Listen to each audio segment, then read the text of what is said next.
நீட்டுக்கு ஆதரவாக நேற்று பேசினார், எல்லாம் கை கட்டுறாங்க, கும்மி அடிக்கிறாங்க ஆதரிச்சு. நேரடியாக திமுகவுக்கு சவால் விடக்கூடிய விஷயங்களில் விஜய் வந்து மக்கள் நலன் சார்ந்த விஷயங்களில் ஒரு ஸ்டாண்ட் எடுக்கும்போது தான் அவருடைய பலம் எந்த அளவுக்கு திமுகவோட தாக்குதலை, அரசு எந்திரத்தோட தாக்குதல்களை விஜயால் தாக்கு பிடிச்சி நிற்க முடியுன்றது அப்போ தான் நமக்கு தெரிய வரும். நீட்டில் எவன் வேணால் இங்கே ஏற்று பேசலாம் போகிற வரவங்க கூட, ஏன்னா இங்கே ஒட்டுமொத்த அட்மாஸ்பியர் நீட்டுக்கு எதிரானது. ஆனால் மற்ற விஷயங்களை, குறிப்பாக மாநில அரசுக்கு எதிராக முதலமைச்சர் ஸ்டாலினுக்கு எதிரான விஷயங்கள், இந்த மாதிரி அரசியல் ரீதியான போராட்டங்களை விஜய் முன்னெடுக்க முன்வருவாரா? இன்னைக்கு நீட்டுக்கு இவ்வளோ தூரம் நீட்டி முழக்கக்கூடிய விஜய், கள்ளக்குறிச்சி இன்சிடென்ட்ல இவர் போயிட்டு வந்தாருங்க. இவர் கட்சி என்ன பண்ணிச்சு? மாநில தழுவி ஆர்ப்பாட்டத்தை பண்ணீங்களா? பிஜேபி பண்ணாங்க, ஏடிஎம்கே பண்ணிச்சு, பாமக பண்ணிச்சு. இந்த தலுக்கா அரசியல் பண்ணுறதுன்றது ரொம்ப நாள் ஓடாதுங்க. யார் மனசும் நோகாமலாம் ஒருத்தன் அரசியல் பண்ண முடியாது. மோடி மனசும் நோக்கக்கூடாது, ஸ்டாலின் மனசும் நோக்கக்கூடாதுன்னா வீட்டில் தான் இருக்கணும். ஹாட் பாலிடிக்ஸில் கை வைக்க மாட்டாங்கன்னு சொல்கிறீங்க, பட் ஸ்டில் 2026ல் ஸ்டில் இவங்க வந்து ஒரு பிக்கஸ்ட் பிளேயர். நான் பிக்கஸ்ட் பிளேயர்னு திமுகவுக்கு அவர் சவாலாக இருப்பார். திமுக வாக்கு வங்கியில் ஓரளவு சிதைவை அவர் ஏற்படுத்துவார். சாதிய வன்முறையால் பாதிக்கப்பட்ட சின்னதுரைன்ற மாணவனை அழைத்திருந்தாங்க. அவர் பக்கத்துலேயே கூட உட்காந்துருந்தாரு. பட் ஸ்டேஜில் வந்து சே நோ டு ட்ரக்ஸ்ன்னு சொன்னார். ஏன் say no to caste discrimination ஏன் சொல்லலை? அதுவும் பள்ளியில் நடந்த ஒரு வன்முறை தானே அப்படின்னு சொல்லி ஒரு சில கேள்விகளை முன்வைக்கிறாங்க சார். நீங்கள் அதை எப்படி பாருங்க? ஒன்னொன்றுத்துக்கும் அவர் வந்து இதுக்கு ஏன் சொல்லலை, அதுக்கு ஏன் சொல்லலைன்னு கேட்டுக்கிட்டே போனால் எண்ட்லெஸ்ஸாக பேசிக்கிட்டே போகலாம். திமுக கிட்ட வந்து எதிர்க்கட்சி அரசியலை எப்படி திறம்பட செய்ய வேண்டும் என்பதை இன்றைக்கு பாஜகவும் அதிமுகவும் கற்றுக்கொள்ள வேண்டும். அவ்வளோ சீக்கிரம் வந்து திமுக தொல் திருமாவளவன் திமுகவை விட்டு வெளியில் வரமாட்டார். Is an untested weapon. திமுகவுக்கு எதிராக விஜய் செயல்பட ஆரம்பிக்கும் போது, திமுக அரசின் தோல்விகளை சுட்டி காட்டி களத்தில் அவர் இறங்கும்போது திமுகவின் உண்மையான முகத்தை விஜய் தரிசிப்பார். எம்ஜிஆருக்கு பிறகு எவனும் ஜெயிக்கல, ஜெயலலிதாவுக்கு பிறகு எவனும் ஜெயிக்கல. அவங்க ரெண்டு பேரும் சினிமாக்காரர்கள் என்பதால் ஆட்சிக்கு வரல. திராவிட இயக்கத்தின் குழந்தைகள் அவர்கள். திராவிடியன் மூவ்மெண்ட் அவங்களை உருவாக்குச்சு, அதனால வந்தாங்க. வெறும் சினிமா கவர்ச்சியை வச்சு எவனுமே தமிழ்நாட்டில் ஜெயிச்சது கிடையாது. இவங்களெல்லாம் பார்க்குறப்போ கஷ்டமாக இருக்குல்ல. இந்த மாதிரி கஷ்டப்படுறவங்களுக்கு ஏதாவது ஒரு வகையில் உதவி பண்ணணுன்றது நம்ம எல்லாருக்கும் இருக்கிற எண்ணம். இதுக்காக தான் நாங்கள் ஸ்மைல் மேட்டர்ஸ்ன்ற ஷோவை ஆர்கனைஸ் பண்ணியிருக்கோம். இந்த ஷோவோட மோட்டிவ் என்னன்னா, நம்ம எப்பயாவது வாங்கின பொருள் இப்போ யூஸே இல்லாமல் வீட்டில் ஏதாவது ஒரு ஓரத்தில் போட்டு வச்சுருப்போம். அந்த பொருட்கள்லாம் பார்த்தீங்கன்னா கண்டிப்பாக இவங்களுக்குலாம் யூஸ்ஃபுல்லான ஒரு பொருளாக தான் இருக்கும். அந்த மாதிரி பொருட்கள் எல்லாத்தையும் உங்கள்கிட்ட இருந்து வாங்கி யாருக்கு அந்த பொருட்கள் போனால் உதவியாக இருக்குமோ அவங்க எல்லார்கிட்டையும் கொண்டு போய் சேர்க்கறது தான் எங்களுடைய வேலையே. நீங்கள் எந்த மாதிரி பொருட்கள்லாம் அனுப்பக்கூடாதுன்னா, பணமாவோ இல்லை கெட்டு போகிற பொருட்களாவோ எங்களுக்கு அனுப்பக்கூடாது. நீங்கள் அனுப்புகிற பொருட்கள் யாரோட வாழ்க்கையிலாவது ஒரு பெரிய மாற்றத்தை உண்டாக்குங்க. அதனால் உங்களுக்கு உதவி பண்ணணுன்ற எண்ணம் இருந்துச்சுன்னா கீழே இருக்கிற அட்ரஸ்க்கு உங்களோட பொருட்களை சென்ட் பண்ணுங்கள். சார் வணக்கம் சார். சார், முதல் முறையாக நடிகரும் அரசியல்வாதியுமான விஜய் ஒரு பொது பிரச்சனையை எடுத்து கிளியராக அட்ரஸ் பண்ணி அவரோட ஸ்டாண்டை வந்து பதிவு பண்ணியிருக்காரு. இந்த ஒரு விஷயத்தை எப்படி சார் பார்க்குறீங்க? வரவேற்கத்தக்க நிகழ்வு, நல்லதொரு தொடக்கம். விஜய் கட்சி ஆரம்பித்து தமிழக வெற்றிக் கழகம் என்ற கட்சியின் சார்பாக மாணவர்களுக்கு, தேர்ச்சி பெற்ற 10ஆம் வகுப்பு 12ஆம் வகுப்பு தேர்ச்சி பெற்ற மாணவியருக்கு நலத்திட்ட உதவி, நிதி உதவி போன்றவற்றை கடந்த வாரமும் வழங்கினார், நேற்றைக்கும் வழங்கினார். லாஸ்ட் வீக் பண்ணும்போது அவர் ஏன் இந்த மாணவர் பிரச்சனையில் கருத்து சொல்லலை? வெறும் விஜயாக இருந்தால், நடிகராக இருந்தால் சொல்ல வேணாம். கட்சி தலைவர்னு போது மக்களை பாதிக்கக்கூடிய, மாணவர்களை பாதிக்கக்கூடிய நீட், அதை பற்றி ஏன் பேசலைன்னு ஒரு விமர்சனம் எழுந்தது. அதற்கு பதில் சொல்லும் விதமாக நேற்றைக்கு பேசியிருக்கிறார். திராவிட முன்னேற்ற கழக அரசு தமிழக சட்டமன்றத்தில் நிறைவேற்றிய நீட்டுக்கு எதிரான மசோதாவை தான் ஆதரிப்பதாக தெரிவித்திருக்கிறார். கல்வியை மாநில பட்டியலுக்கு மாற்ற வேண்டும் என்றும், முடியலன்னா ஸ்பெஷல் கன்கரண்ட் லிஸ்ட் ஒன்று உருவாக்கணும்னு கேட்டுட்ருக்காரு. அந்த ஸ்பெஷல் கன்கரண்ட் லிஸ்ட்டெலாம் ஒன்று உருவாக்க முடியாதுன்றது வந்து அவருக்கு ஆக்சுவலாக தெரியல. அவருக்கு அவரை சுற்றி இருக்கக்கூடிய அதிகாரிகள், ஆலோசகர்களாக இருக்கக்கூடிய ஓய்வு பெற்ற ஐஏஎஸ் அதிகாரிகள் சிலர், அவர்கள் கொடுத்த யோசனையில் தான் அவர் இதை பேசியிருக்காருன்னு நல்லாவே நமக்கு தெரியுது. எனவே எப்படி இருந்தாலும் ஒரு நல்ல தொடக்கம்தான். மாணவர்கள் பாதிக்கக்கூடிய நீட் வேண்டாம்னு தமிழகம் கிட்டத்தட்ட ஒருமித்த குரலில் சொல்லுகிறது. பிஜேபியை தவிர்த்து மற்ற எல்லா கட்சிகளுமே தமிழ்நாட்டில் வேணான்றாங்க. அப்படி இருக்கும்போது அந்த குரலை மதிக்காத, முரட்டுத்தனமான, தான் தோன்றித்தனமாக நடந்து கொண்டிருக்கக்கூடிய மோடி அரசுக்கு தமிழ்நாட்டிலிருந்து மேலும் ஒரு எச்சரிக்கை குரல் எழுந்திருக்கிறது. நீங்கள் இதை வாபஸ் பெறுங்கள் அப்படின்ட்டு. ஒட்டுமொத்த மாநிலமும் ஒரு விஷயத்தில் ஒரே மாதிரி பேசுதுன்னா கண்டிப்பாக அது வந்து மத்திய அரசும் இந்த விஷயத்தில் உச்சநீதிமன்றமும் அதீத ஆர்வம் காட்டுறதால உச்சநீதிமன்றமும் அதை பற்றி கண்டிப்பாக கவலைப்பட்டு தான் தீரணும். இதை கவனத்தில் எடுத்துக்கொண்டு தான் தீர வேண்டும்.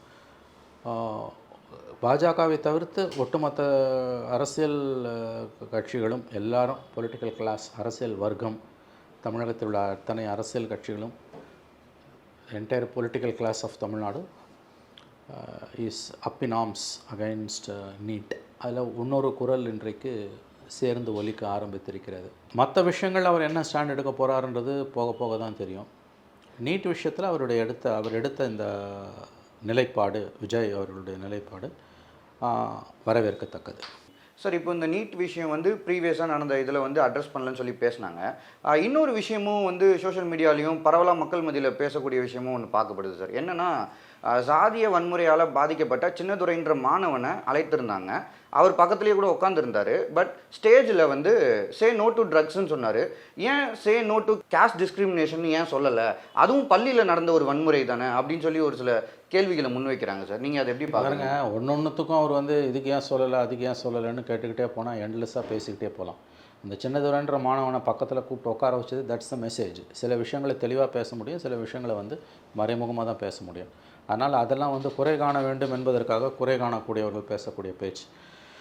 சே நோ டு ட்ரக்ஸ்ன்றது தெளிவாக சொல்கிறார் அவர். சே நோ டு காஸ்ட்ன்றதெல்லாம் வெளிப்படையாக சொல்ல வேண்டிய அவசியம் கிடையாது, அதில் சிக்கல்கள் இருக்குது. ஆனால் அந்த மாணவனை, தலித்து மாணவனை, சின்ன பையன் அவனை கூப்பிட்டு பக்கத்தில் உட்கார வச்சதுன்றது அதுதான் மெசேஜ். அந்த மெசேஜ் வந்து ஒரு சாதி வன்முறைக்கு, சாதிய வாதத்துக்கு எதிரானவர் என்பதை தான் தெளிவாக இன்றைக்கி காட்டுது. நம்ம ஒன்றொன்றுத்துக்கும் போய் குறை கண்டுபிடிச்சிக்கிட்டு இதுக்கு என்ன அவங்க கருத்து, அதுக்கு என்ன அவங்க கருத்து, இப்படிலாம் பேசிக்கிட்டோம்னா எண்ட்லெஸ்ஸாக போய்கிட்டே இருக்கும். முதல்ல அவர் வந்து ஒரு ஃபுல் டைம் பாலிட்டிஷனாக இன்னும் ஷேப்பே ஆகலை. கட்சி ஆரம்பிச்சிருக்காரு, பார்லிமெண்ட் எலெக்ஷன் வரமாட்டான், அசம்பிளிக்கு தான்னாரு. அதே மாதிரி பார்லிமெண்ட் எலெக்ஷன் ரிசல்ட்ஸ் வந்த பிறகு கள்ளக்குறிச்சி இன்சிடெண்ட்டை போய் பார்த்தாரு. ரெண்டாவது இஷ்யூவாக அந்த மாணவர்கள் மத்தியில் பேசும்போது நீட்டுக்கு எதிராக பேசியிருக்காரு. அந்த மாணவனை பக்கத்தில் உட்கார வச்சது மூலமாக சின்னத்துறையை ஜாதிய வன்முறைக்கு தான் எதிரானவன் என்பதை சொல்லியிருக்காரு. அவ்வளோதான், அது போதும். ஒன்றொன்றுத்துக்கும் அவர் கீழே இறங்கி லாவணி கச்சேரி பாடணும்னு அவசியம் கிடையாது. சார், இப்போ நீங்கள் ஒரு விஷயம் சொன்னீங்க, இன்னும் வந்து ஃபுல் டைம் பொலிட்டீஷியனாக மோல்ட் ஆகலை அப்படின்னு சொல்லியிருந்தீங்க. எஸ். ஆனால் நேற்று அந்த ஸ்பீச் வந்து மக்கள் மத்தியில் ஒரு இம்பேக்டை கிரியேட், ப்ரீவியஸ் நடந்த இன்சிடென்ட்ஸோட ஒப்பிடும்போது நேற்று அந்த ஒரு விஷயம் வந்து ஒரு இம்பேக்டை கிரியேட் பண்ணியிருக்கு அப்படின்ற மாதிரி பார்க்கப்படுது. அப்போ வந்து மோல்ட் ஆகுறாரா, இல்லை ஸ்டில் இது பத்தாது அந்த மாதிரி நீங்கள் நினைக்கிறீங்க? இல்லை, மோல்டு ஆகிட்டு இருக்காரு. அது கண்டினியூஸ் ப்ராசஸ். ஒரே நாளில் மோல்டு ஆகிட முடியாது. கடந்த வாரம் நடந்ததை விட இப்போ இன்னும் கொஞ்சம் மெச்சூர்டாக இருக்கார். வரும் நாட்களில் இன்னும் அவர் பக்குவம் அடைவார் என்று நாம் எதிர்பார்க்கலாம். ஒரே நாளில் யாரும் மோல்ட் ஆகிட மாட்டாங்க. ஆனால் நம்மகிட்ட எம்ஜிஆரே வந்து எத்தனை நாட்கள் ஆச்சு, எத்தனை வருடங்கள் ஆச்சு அவர் அரசியலுக்கு வந்த பிறகு மோல்டு ஆகிறதுக்குன்றது வரலாறை ஓரளவு அறிந்தவர்களுக்கு நன்றாக தெரியும். அதனால் விஜய் வந்து எடுத்தடுப்புலேயே அவர் கலைஞர் மாதிரி, எம்ஜிஆர் மாதிரி ஒரு அரசியல்வாதியாக முகிழ்த்து பக்குவமடைந்த அரசியல்வாதியாக பேசணும்னு எதிர்பார்ப்பது சிறுபிள்ளைத்தனமானது. இப்போ தான் தொடங்கியிருக்காரு. பார்ப்போம், அவர் இன்னும் வரும் நாட்களில் முக்கியமான இஷ்யூஸில் என்ன ஸ்டாண்ட் எடுக்கிறாருன்றதை பொறுத்து தான்.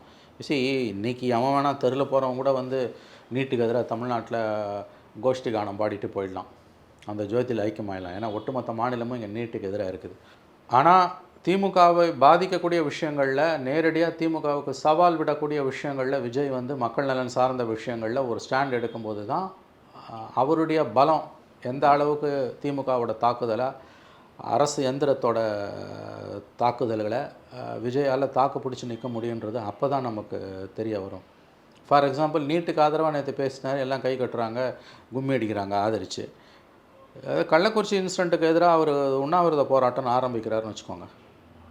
அதிமுக மாதிரி கள்ளக்குறிச்சி கள்ள சாராயத்தை தடுக்க மாநில அரசு தவறிவிட்டது, கள்ள சாராய வியாபாரிகளுடன் மாநில அரசு கூட்டு வைத்திருக்கிறது, ஆளுங்கட்சி பிரமுகர்கள் கள்ள சாராயம் காய்ச்சுகிறார்கள் அல்லது அவர்களிடமிருந்து மாமூல் வாங்குகிறார்கள், இவற்றை இரும்பு கரம் கொண்டு ஒடுக்க வேண்டும், மறைந்த ஆத்மாக்கள் சாந்தி அடைய மாநில அரசு கடுமையான நடவடிக்கை எடுக்க வேண்டும், இல்லை என்றால் மாநில அரசு பதவி விலக வேண்டும் அப்படின்னு ஒரு கோரிக்கையை முன் வச்சு அவர் ஒரு நாள் முழுவதும் உண்ணாவிரத போராட்டம் நடத்துகிறாருன்னு வச்சுக்கோங்க.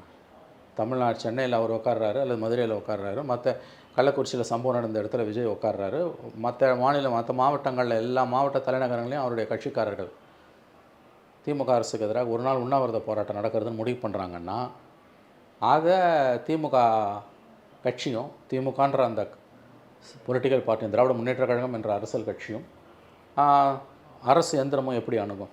நேற்று நீட்டுக்கு ஆதரவாக பேசும்போது எல்லாம் சேர்ந்து வந்து கூட நின்று கோரஸ் போடுறாங்கல்ல, விஜய் ஆக ஓகன் புகழ்ந்து. இப்போ நான் சொன்ன விஷயங்கள் நடக்குது. கள்ளக்குறிச்சி கள்ள சாராயத்தை தடுக்க, போதை மருந்தை தடுக்க திமுக தவறிவிட்டது. மாநிலம் தழுவிய ஒரு நாள் உண்ணாவிரத போராட்டம் எல்லா மாவட்ட தலைநகரங்களையும் தாவேக்கா நடத்தும். கள்ளக்குறிச்சியில் நானே என் தலைமையில் உண்ணாவிரத போராட்டம் நடக்கும்னு ஒரு போராட்டத்தை அவர் முன்னெடுக்கிறார்னா, அப்போ திமுகவும் அரசும் எப்படி நடந்து கொள்ளும்? இந்த மாதிரி பெருந்தன்மையாக நடந்துப்பாங்களா? மறுபடியும் சொல்கிறேன், நீட்டில் எவன் வேணால் இங்கே ஏற்று பேசலாம். போகிற வரவங்க கூட. ஏன்னா இங்கே ஒட்டுமொத்த அட்மாஸ்பியர் நீட்டுக்கு எதிரானது. ஆனால் மற்ற விஷயங்களை குறிப்பாக மாநில அரசுக்கு எதிராக முதலமைச்சர் ஸ்டாலினுக்கு எதிரான விஷயங்களில் இந்த மாதிரி அரசியல் ரீதியான போராட்டங்களை விஜய் முன்னெடுக்க முன் வருவாரா? அந்த துணிச்சல் அவருக்கு இருக்கிறதா? வரும் நாட்களில் அவை தான் அளவுகோலாக இருக்கும். மாநில அரசுக்கு எதிராக நீங்கள் எவ்வளோ ஃபைட் பண்ணுறன்றது தான் அளவுகோல். ஏன்னா நீங்களே என்ன சொல்லிட்டீங்க, நாங்கள் பார்லிமெண்ட் எலெக்ஷன் வரல, மாநில தேர்தல் தான், ஏன்னா எங்கள் எல்லை வந்து தமிழ்நாடு தான் தெளிவாக நீங்கள் இருக்கீங்க, வரையறுத்துக்கிட்டீங்க.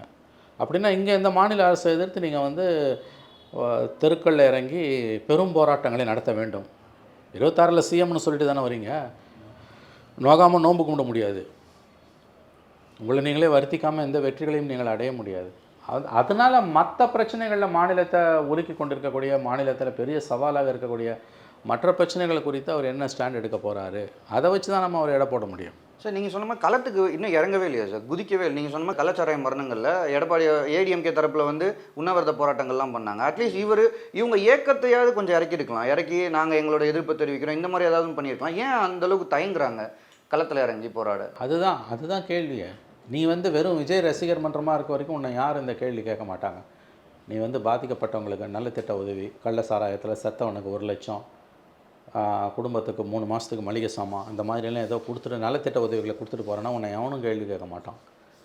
நீ ஏன் அந்த பிரச்சனைக்கு பதில் சொல்ல, இந்த பிரச்சனைக்கு பதில் சொல்ல கேட்க மாட்டான் எவனும். வேறு பொலிட்டிக்கல் பார்ட்டின்னு வந்துட்டின்னா முக்கியமான இஷ்யூஸில் உன்னோட ஸ்டாண்டை கேட்பான். கள்ளக்குறிச்சியில் 65 பேர் செத்துருக்கான எவ்வளோ பெரிய இன்சிடென்ட் அது. கிரவுண்டில் இறங்கி சும்மா கவர்மெண்ட்டே கதிகலங்க வைக்கிற போராட்டங்களை நடத்திருக்கணும்ல. எவனுமே நடத்தலையா? அதிமுகவும் நடத்தலை, பிஜேபியும் நடத்தலை, தாவேக்காவும் நடத்தலை. தாவேக்காவது புது கட்சி. இதே கொடநாடு எஸ்டேட்டில் இது தூத்துக்குடி துப்பாக்கி சூடில் எவ்வளோ தூரம் திராவிட முன்னேற்ற கழகம் தமிழ்நாட்டையே வந்து ரணகலமாக மாற்றுச்சு. இதே மாதிரி வந்து நீட்டை பற்றிலாம் வரும்போது வந்து எவ்வளோ பிரச்சனைகளை பண்ணாங்க. கவர்னர் வந்து ஆய்வுக்கு போகும்போது அதுக்கு எதிர்த்து நல்லா ஞாபகம் வச்சுக்கோங்க, திமுக தான் ஆர்ப்பாட்டம் பண்ணிச்ச வழி அதிமுக பண்ணல. மாவட்ட தலைநகரங்களில் போய் கவர்னரை கேரவ் பண்ணதெல்லாம் திமுக தான் பண்ணிச்சு. இப்போ அளவுகோல் வந்து திமுகவை நேரடியாக பாதிக்கக்கூடிய விஷயங்களில் ஒரு ஸ்டாண்ட் எடுக்கும்போது திமுக எப்படி ரியாக்ட் பண்ணுது, அவர் எவ்வளோ தூரம் தாக்கு பிடிக்கிறார், அதுதான் அளவுகோல். நீட்டில் எவன் வேணால் தப்பிச்சலாம். நான் சொன்ன மாதிரி இங்கே நீட்டில் எவனை தெருவில் போகிறவனை கூப்பிட்டு லைட் போஸ்ட்டை கேட்டால் கூட அது நீட்டுக்கு எதிராக தான் பேசும். தமிழ்நாடு கிளைமேட் அந்த மாதிரி, அது அளவுகள் கிடையாது. அதனால் அது சுகமான அரசியல், அது கம்ஃபர்ட் பாலிட்டிக்ஸ், கம்ஃபர்ட் ஜோன்லேருந்து நீ பண்ணுற பாலிட்டிக்ஸ். கள்ளக்குறிச்சிக்கு போனார் இல்லை, ஒரு ஸ்டேட்மெண்ட் விட்டார், அங்கே போனார், மீடியா கிட்ட பேசலை. கள்ளக்குறிச்சி இன்சிடென்ட்டை தன்னை கண்டித்து தாபாக்க ஏதாவது ஆர்ப்பாட்டம் பண்ணிச்சா? ஏன் பண்ணல? நீட்டு மட்டுமே தமிழ்நாட்டோட ஒரே பிரச்சனை கிடையாது, ஞாபகம் வச்சுக்கோங்க. நீட்டு ஒரு பிரச்சனை, ஒட்டுமொத்த தமிழ்நாட்டோட ஒரே பிரச்சனை நீட்டு கிடையாது. இதை முதல்ல புரிஞ்சுக்கணும். அதை தவிர 1000 பிரச்சனை இருக்குது. நீட்டை தவிர 1000 பிரச்சனை இருக்குது. நீட்டு ஒன்றும் ஒற்றை பிரச்சனை கிடையாது. அதில் இங்கே எல்லா கட்சிக்கும் எக்ஸப்ட் பிஜேபி ஒரு ஸ்டாண்டு தான். வேறு அந்த மாற்றி ஸ்டாண்ட் எடுத்தாங்கன்னா அவங்க இது களத்தில் நிற்கவே முடியாது. இங்கே பப்ளிக் ஒப்பீனியன் அந்த மாதிரி இருக்குது. அளவுகோல் அது கிடையாது. நீட்டில் விஜய் தாவேக்கா என்ன சொல்லுதுன்னு கிடையாது. கள்ளக்குறிச்சி இன்சிடெண்ட்டில் ஏன் வந்து ஒரு அடையாள உண்ணாவிரத போராட்டம் அரசை கண்டித்து ஏன் தாவேக்கா நடத்தலை? நீங்கள் கட்சி வந்து பார்லிமெண்ட் எலெக்ஷன் முடிஞ்சு அசம்பிளிக்கு தான் வருவேன்னு சொன்ன மாதிரியே பார்லிமெண்ட் எலெக்ஷன் ரிசல்ட்ஸ் வந்த பிறகு தான் இந்த சம்பவம் நடக்குது. இன்றைக்கி நீட்டுக்கு இவ்வளோ தூரம் நீட்டி முழக்கக்கூடிய விஜய் கள்ளக்குறிச்சி இன்சிடெண்ட்டில் இவர் போயிட்டு வந்தாருங்க. இவர் கட்சி என்ன பண்ணிச்சு? மாநிலம் தழுவி ஆர்ப்பாட்டத்தை பண்ணிங்களா? பிஜேபி பண்ணாங்க, ஏடிஎம்கே பண்ணிச்சு, பாமக பண்ணிச்சு இல்லையா? ஏன் தாவேக்கா பண்ணல? இத்தனைக்கும் இட்ஸ் அ சீரியஸ் இஷ்யூ. மூச்சு இருந்தால் கோடி சம்பாதிக்கலாம். 65 பேர் செத்துருக்கான். இன்னும் எவ்வளோ பேர் சாவ போகிறான்னு தெரில. 12 பேர் கண் பார்வை போயிருக்குது. தினம் 1, 2 ஃபிகர் கூட்டிகிட்டே இருக்குது. நீட் அப்படி இல்லை. நீட் இந்த தடவை ஃபெயில் ஆனாலும் அடுத்த தடவை எழுதிக்கலாம். நீ பாஸே ஆவாட்டியும் உலகம் ஒன்றும் இருன்றாது. இந்த உலகத்தில் 1000 வேலை இருக்குது. இந்த world is full of opportunities. வானமே இல்லை, பறந்து விரிந்த உலகம் இது. இதுதான் இவங்க தான் வாழ்க்கையில் யாருக்கும் எதுவும் கிடையாது. ஆனால் விலை மதிப்பில்லாத உயிர்கள் போயிருக்குது. போன வருஷம் நடந்து 1 வருஷம் கூட ஆகல, அதுக்குள்ளே மறுபடியும் டெத்து. அரசு எந்திரத்தோட முழு ஒத்துழைப்பு இல்லாமல் இது நடக்காது. ஆளுங்கட்சிக்காரனோட ஆசீர்வாதம் இல்லாமல் இது நடக்காது.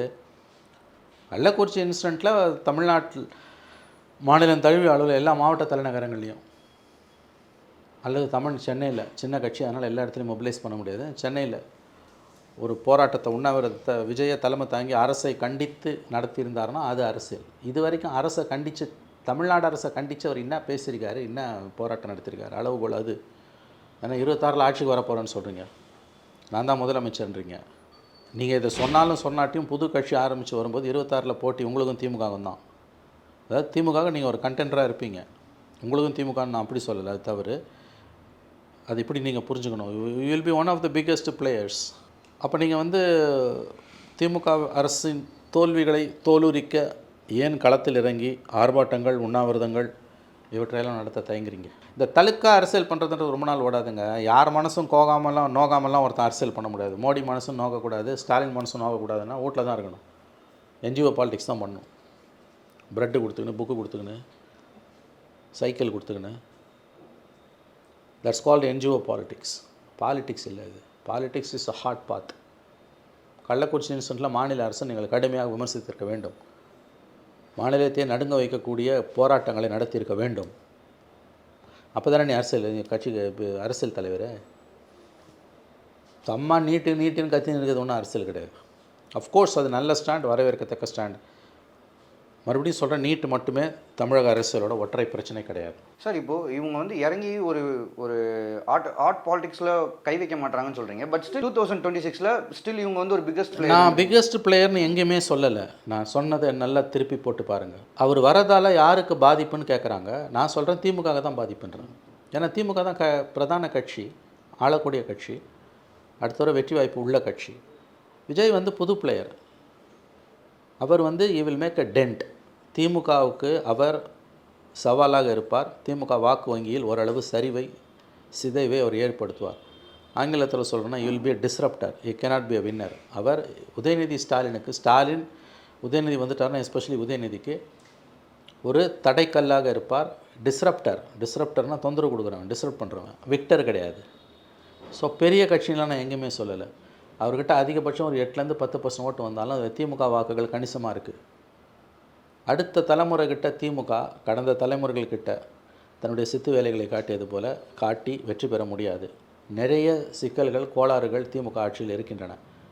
அதை வந்து இன்றைக்கி மீடியாவும் பேச மறுக்குது. எதிர்க்கட்சிகள் செதறிஞ்சு கிடக்கிறதால ப்ளஸ் எதிர்க்கட்சிகளுக்கு புத்தி இல்லாத காரணத்தால் திமுக கிட்டேருந்து எதிர்க்கட்சிகள் கற்றுக்கணுங்க, எப்படி திறமையான எதிர்க்கட்சியாக செயல்படணுன்றதை இன்றைய ஆளும் கட்சியான திமுகவிடமிருந்து அதிமுகவும் பிஜேபியும் பாமகவும் ஏன் விஜயும் சீமானும் கற்றுக்கணும். திமுக வந்து மிக சிறந்த எதிர்க்கட்சி, ஆளுங்கட்சி கிடையாது, மிக சிறந்த எதிர்க்கட்சி. But they're not a good ruling party, but they're the best opposition party. Thoothukudi சம்பவம், பொள்ளாச்சி சம்பவம், ஃபிலிக்ஸ் ஜெயராஜ் கஸ்டோடியல் டெத்து அடுக்கிக்கிட்டே போகலாம்.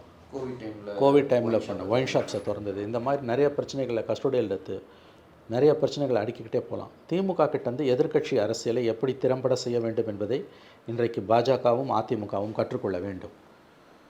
விஜயும் கற்றுக்கணும்.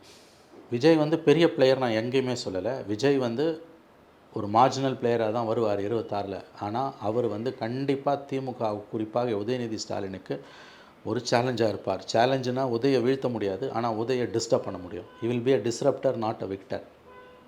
8லேருந்து 10% ஓட்டு அவரால் வாங்க முடியும். இது திமுக கவலைப்பட வேண்டிய விஷயம். விஜய்க்கும் விசிகேக்கு ஒரு நல்ல அண்டர்ஸ்டாண்டிங் இருக்க மாதிரி நீங்கள் பார்க்குறீங்களா சார்? குறிப்பாக திருமாவளவன் அவர்கள் தொடர்ந்து விஜயோட விஷயத்தில் அவரோட வாழ்த்தை பதிவு பண்ணுறாரு.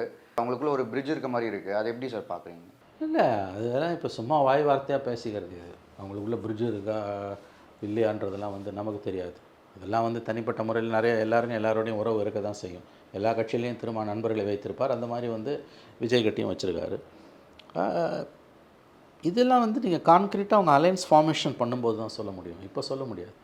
அவ்வளோ சீக்கிரம் வந்து திமுக திருமாவளவன் திமுகவை விட்டு வெளியில் வரமாட்டார். ஏன்னா இஸ் அன் அன்டெஸ்டட் வெப்பன். யார் நம்முடைய விஜய் வந்து அன்டெஸ்டட் வெப்பன். அவர் என்ன அவர் இன்னமும் அவர் பாலிடிக்ஸே பண்ண ஆரம்பிக்கல. திமுக அரசை எதிர்த்து ஸ்ட்ராங்காக ஒரு அறிக்கை கூட அவர் வெளியிடலை, பேசலை இது வரைக்கும் ஆன் இஷ்யூஸ். நான் சொல்கிறது இந்த நீட்டெல்லாம் வந்து நான் சொன்ன மாதிரி வந்து இது கோஷ்டி கானத்தில் சேர்ந்துக்கிறது. தமிழ்நாட்டில் நீட்டுக்கு எதிராக பேசினா உன்னை வந்து தீண்டப்படாதவனா ஆக்கிடுவான். அதனால் நீ கும்மி அடிச்சு தான் ஆகணும். பிரச்சனை எப்போ வரும்னா திமுகவுக்கு எதிராக விஜய் செயல்பட ஆரம்பிக்கும் போது, திமுக அரசின் தோல்விகளை சுட்டி காட்டி களத்தில் அவர் இறங்கும்போது திமுகவின் உண்மையான முகத்தை விஜய் தரிசிப்பார். சார் இப்போது சினிமா டு பாலிடிக்ஸை வந்து ஒரு சினிமாலேருந்து பாலிடிக்ஸ் வர்றதை வந்து ஒரு ஈஸியஸ்ட் கேட்வேன்னு சொல்லுவாங்க. ரொம்ப ஈஸியாக நம்ம உள்ளே வரதுக்கான வாய்ப்புகள் இருக்குது அப்படின்னு சொல்லுவாங்க. ஆனால் ரியாலிட்டியில் பல சினிமா பிரபலங்கள் அரசியலுக்கு வந்தவங்க தோற்று தான் போயிருக்காங்க. கம்பேரிட்டிவ் சக்ஸஸ் ரேட்டோட ஃபெயிலியர் ரேட் வந்து ரொம்ப அதிகம். இப்போது விஜய் வந்து அவரோட ஒரு பிகினிங் நீங்கள் கண்டிப்பாக கேட்கலாம், இன்னும் அவர் எதுவுமே பண்ணலேன்னு. பட் ஆனால் இந்த ஒரு இடத்துல நீங்கள் அதை எப்படி பார்க்குறீங்க உங்கள் எக்ஸ்பீரியன்ஸில்? ஜெயிக்கிறதெல்லாம் கடினம். எம்ஜிஆருக்கு பிறகு எவனும் ஜெயிக்கல, ஜெயலலிதாவுக்கு பிறகு எவளும் ஜெயிக்கல. இங்கே அவங்க 2 பேரும் சினிமாக்காரர்கள் என்பதால் ஆட்சிக்கு வரல. திராவிட இயக்கத்தின் குழந்தைகள் அவர்கள். திராவிடியன் மூமெண்ட் அவங்கள உருவாக்குச்சு, அதனால் வந்தாங்க. வெறும் சினிமா கவர்ச்சியை வச்சு எவனுமே தமிழ்நாட்டில் ஜெயித்தது கிடையாது. அது விஜயகாந்தாக இருக்கலாம், பாக்யராஜா இருக்கலாம், கமலஹாசனாக இருக்கலாம், யாராக இருந்தாலும் அந்த கதி தான் விஜய்க்கும். ஆனால் அவர் மக்கள் நலன் சார்ந்த பிரச்சனைகளை பேசி அடுத்த 2 ஆண்டுகளில் தமிழ்நாட்டில் வேறு சில நிகழ்வுகள் காரணமாக அரசியல் வெற்றிடங்கள் ஏற்பட்டால் அப்போ அவரால் வந்து ஒரு ஸ்ட்ராங் பிளேயராக வர முடியும். அவர் வந்து மறுபடியும் சொல்கிறேன், டிஎம்கேக்கு அவர் வந்து ஒரு சேலஞ்சராக இருப்பார். கண்டிப்பாக அடுத்த தேர்தலில் உதயநிதி ஸ்டாலினுக்கு குறிப்பாக அவர் சேலஞ்சராக தான் இருப்பார். ஆனால் திமுகவை வீழ்த்துற அளவுக்கெல்லாம் விஜயால் வாக்குகளை வாங்க முடியாது. திமுகன்றது ஒரு ஆலமரம், அது ஒரு இன்ஸ்டிடியூஷன். ப்ராப்பராக தன்னுடைய கணக்கு வழக்குகளை பராமரிக்கக்கூடிய, நிறைய பணம் வச்சுருக்கக்கூடிய, தொண்டர் பலம், உண்மையான தொண்டர் பலம் உள்ள, குறைந்தது 24-25% வாக்குகள் எல்லா தொகுதிகளையும் வைத்திருக்கக்கூடிய ஒரு வலுவான கட்சி.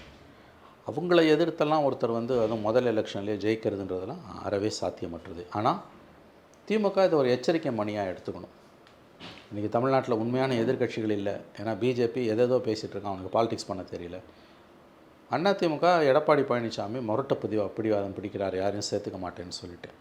அவங்க பழைய கூட்டணியும் இல்லை. அதனால் ஊடகங்கள் கம்ப்ளீட்டாக வந்து இன்றைக்கி திமுக காலடியில் உட்காந்துருக்கு. நம்ம சொன்ன கோடி மீடியா தான். So it's a lucky path for Stalin.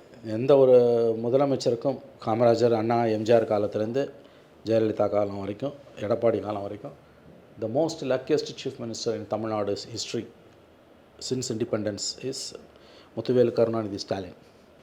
Media சுத்தமாக காலில் வந்து கிடக்கு, எதிர்கட்சிகள் டோட்டல் கொலாப்ஸ். இந்த இடத்துல விஜய் வந்து என்ன பண்ண போகிறார், என்ன மாதிரியான issues at the end of the day மக்கள் நலன் சார்ந்த எந்த பிரச்சனைகளை நீங்கள் கையில் எடுத்து எவ்வளோ தூரம் போராட போகிறீங்கன்றதை வச்சு தான் உங்களுடைய அளவுகோல்கள். நீங்கள் வந்து சக்ஸஸ் ஆவீங்களா ஆக மாட்டீங்களான்றது. மக்கள் நலன் சார்ந்த பிரச்சனைகளை எடுக்காமல் எதையோ பேசிக்கிட்டு மாணவர்கள் மத்தியில் மட்டுமே சுற்றிக்கிட்டு, அது கின்னஸ் மாதிரி எல்லாரும் பேசுகிற விஷயத்தையும் நீயும் பேசிக்கிட்டு கோஷ்டி கானம் பாடிக்கிட்டு இருக்கிறதுன்றது ரொம்ப ஈஸி, ஜெயிக்க முடியாது. திமுகவை வீட்டுக்கு அனுப்புறதுன்றதெல்லாம் விஜயால் அறவே சாத்தியமற்ற ஒரு செயல். ஆனால் அவரால் ஒரு 10 எம்எல்ஏ ஜெயிக்க முடிஞ்சதுன்னா கூட அது திமுகவுக்கு ஒரு செக் வைக்கும். சார், ரொம்ப முக்கியமான பதிவுகளை ஷேர் பண்ணதுக்கும் நேரம் ஒதுக்குனதுக்கும் நன்றிங்க.